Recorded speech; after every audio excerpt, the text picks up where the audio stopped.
Aló. Dos. Dos, tres. Cobar.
Señoras y señores, muy buenos días. Bienvenidos al Palacio de la Moneda, Casa de los Presidentes de Chile, en donde celebramos esta ceremonia inaugural de la 7ª reunión plenaria del Círculo de Montevideo. El Círculo de Montevideo nace en 1996 por iniciativa del entonces presidente de la República Oriental del Uruguay, doctor Julio María Sanguinetti, con la realización de una reunión que, bajo el título de Los Nuevos Caminos de América Latina, reunió a un destacado grupo de intelectuales, financistas y políticos de Europa y América Latina. Ante un nuevo escenario histórico, se procuraba reflexionar en profundidad para lograr que la triunfante democracia política, la economía de mercado, la globalización, la apertura comercial, la reforma de los estados, confluyeran en un orden armónico capaz de promover la iniciativa y el crecimiento, pero a la vez garantizar un desarrollo equitativo entre las naciones y los ciudadanos.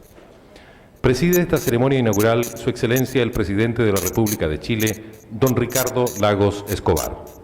Lo acompañan el señor Julio María Sanguinetti, la señora Elena Martínez, el señor Belisario Betancourt, el señor Natalio Botana, el señor Leonel Fernández Reina, el señor Hugo Fernández, el señor José Ángel Gurria, el señor Enrique Iglesias, el señor Helio Juaguerribe, el señor Luciano Martins, don José Antonio Ocampo, el señor Ernesto Pérez Valladares, el señor Jordi Pujol, el señor Germán Rama, don Alberto Ruiz Gallardón, el señor Alain Touraine y el señor William McDonough y el señor Fernando Zumbao. Contamos además con la participación de los señores miembros y observadores de los países integrantes del Círculo de Montevideo, representantes de organizaciones internacionales, de señores parlamentarios, ministros de Estado y señores subsecretarios, miembros del cuerpo diplomático, representantes de partidos políticos y de organismos no gubernamentales, entre otros. A continuación, hará uso de la palabra la directora regional para América Latina y el Caribe del Programa de las Naciones Unidas para el Desarrollo, PNUD, señora Elena Martínez.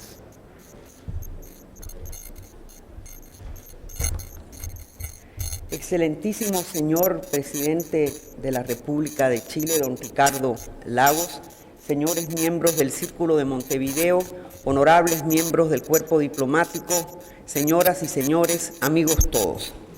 Los pueblos latinoamericanos a lo largo de las últimas décadas han contribuido de forma decisiva a darle carácter global a la tercera hora de democratización.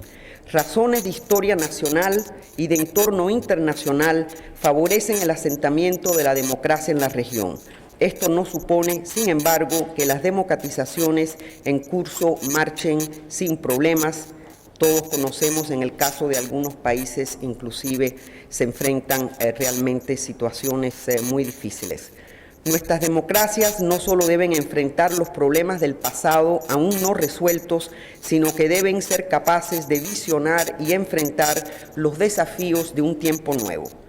Es en este último punto que voy a centrar mi presentación. La última ola democratizadora ha tendido a coincidir con un cambio de paradigma tecnoeconómico, de modelo de desarrollo y hasta epocal, expresado en el advenimiento de la llamada nueva economía, la globalización, la sociedad de la información y del conocimiento.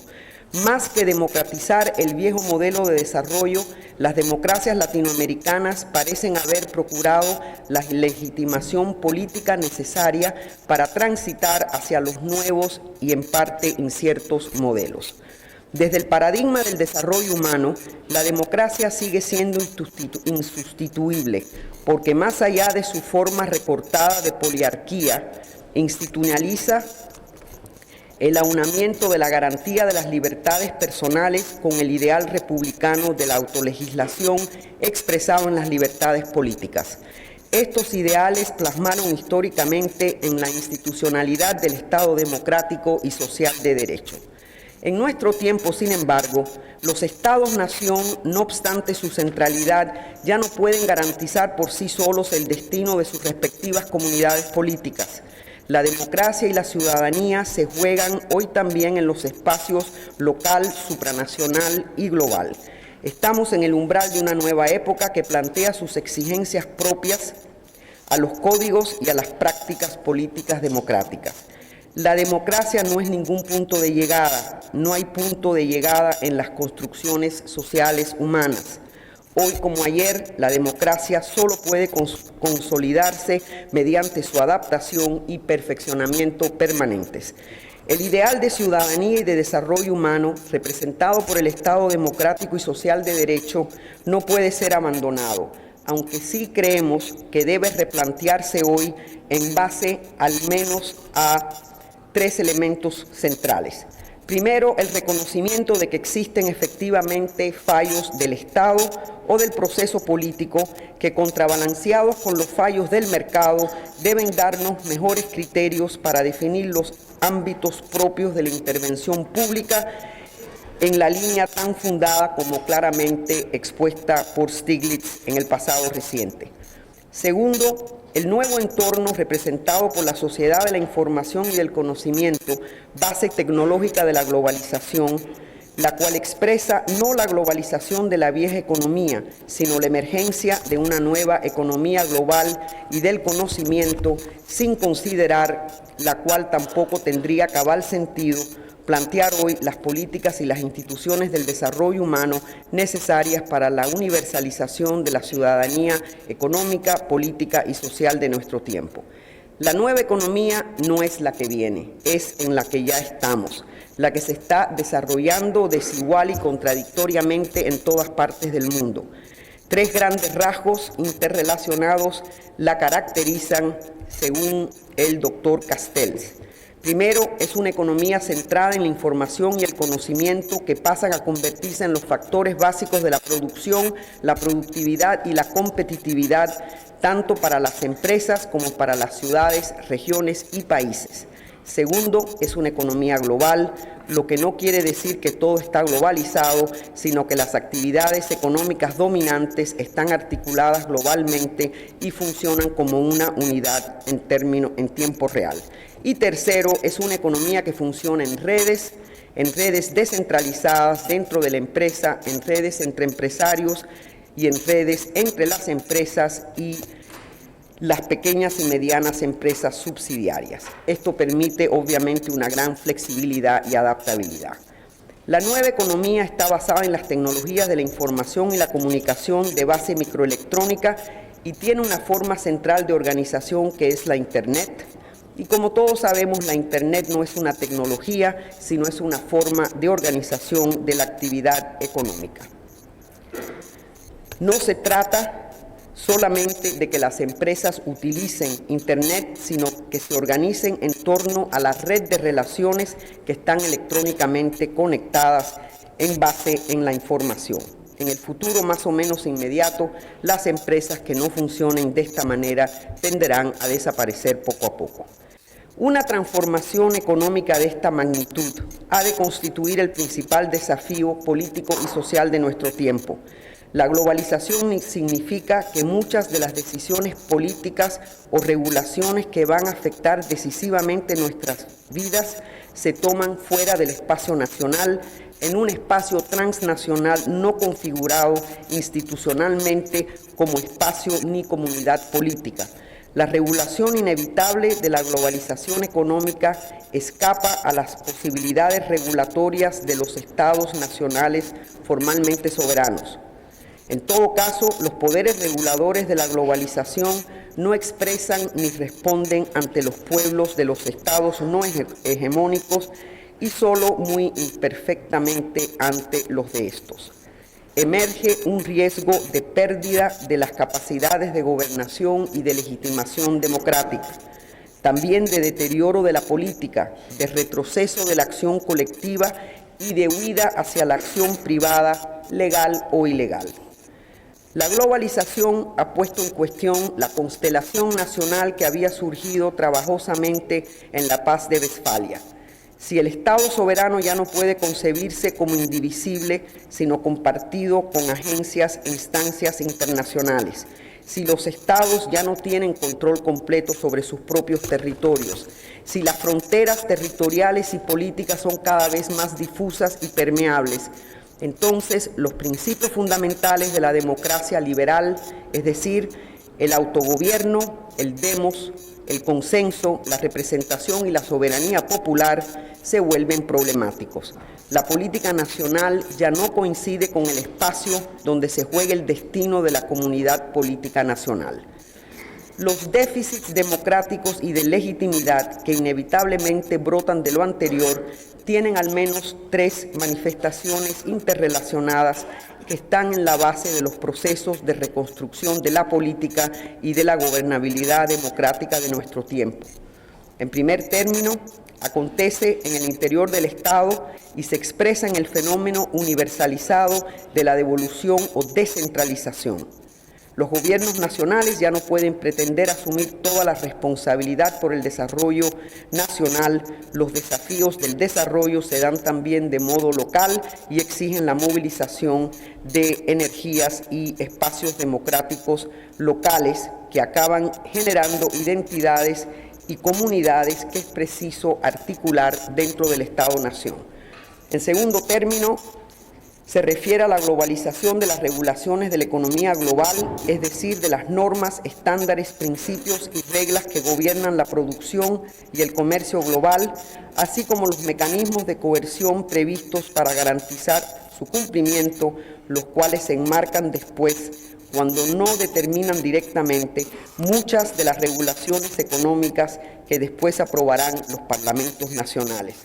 Estas regulaciones resultan de un proceso deliberativo plasmado en acuerdos entre actores colectivos, los cuales no pueden tener la legitimidad de la sociedad civil o de una sociedad civil constituida políticamente. El déficit democrático de las regulaciones transnacionales brinda la oportunidad para que las organizaciones no gubernamentales se vayan filtrando en el proceso deliberativo y obtengan ocasionalmente éxitos importantes. El tercer elemento se refiere a la repercusión de la globalización sobre el sustrato cultural nacional de la sociedad civil forjado desde un proyecto de un Estado nacional. Los estados desarrollados se están haciendo todos multiculturales o plurinacionales y plantean la necesidad históricamente nueva de construir una ciudadanía multicultural o plurinacional. Todo lo anterior no significa en absoluto desconocer la importancia central que va a seguir desempeñando el Estado-nación en la gobernabilidad de nuestro tiempo.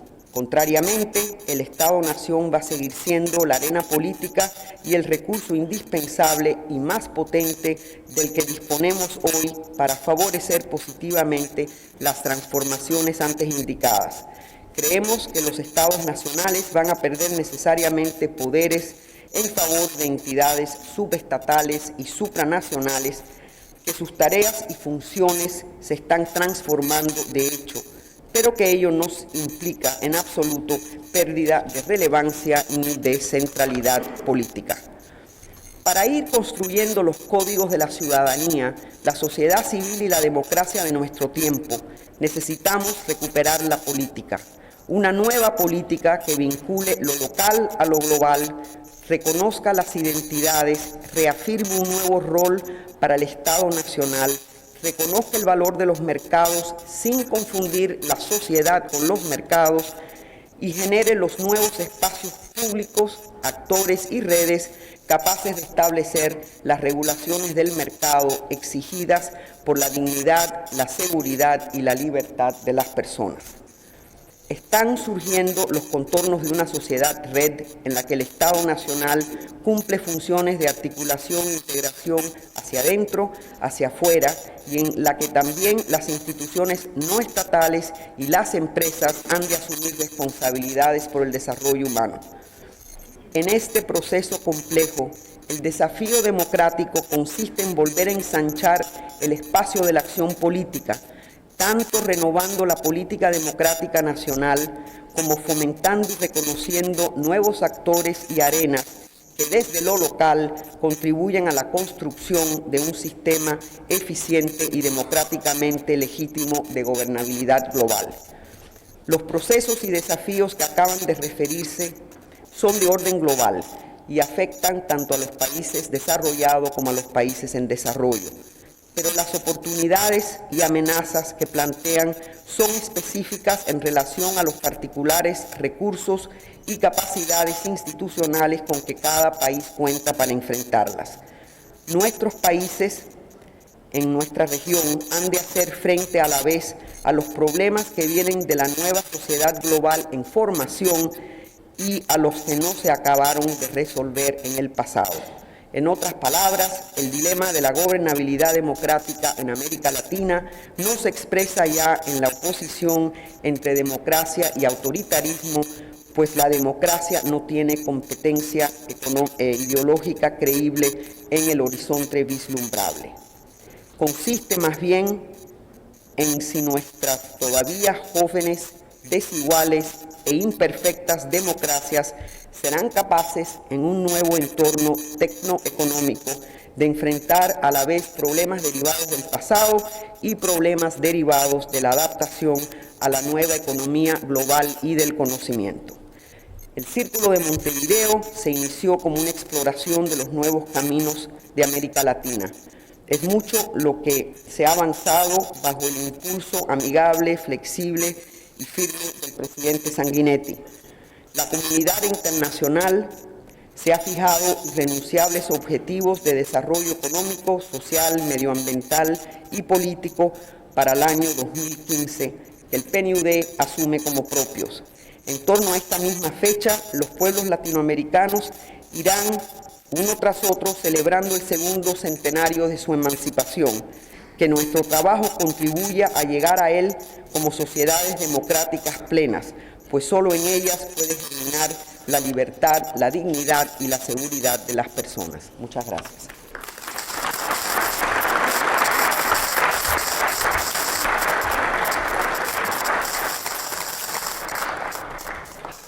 Continuando con esta ceremonia, hará uso de la palabra el presidente de la Fundación Círculo de Montevideo y expresidente de la República Oriental del Uruguay, señor Julio María Sanguinetti.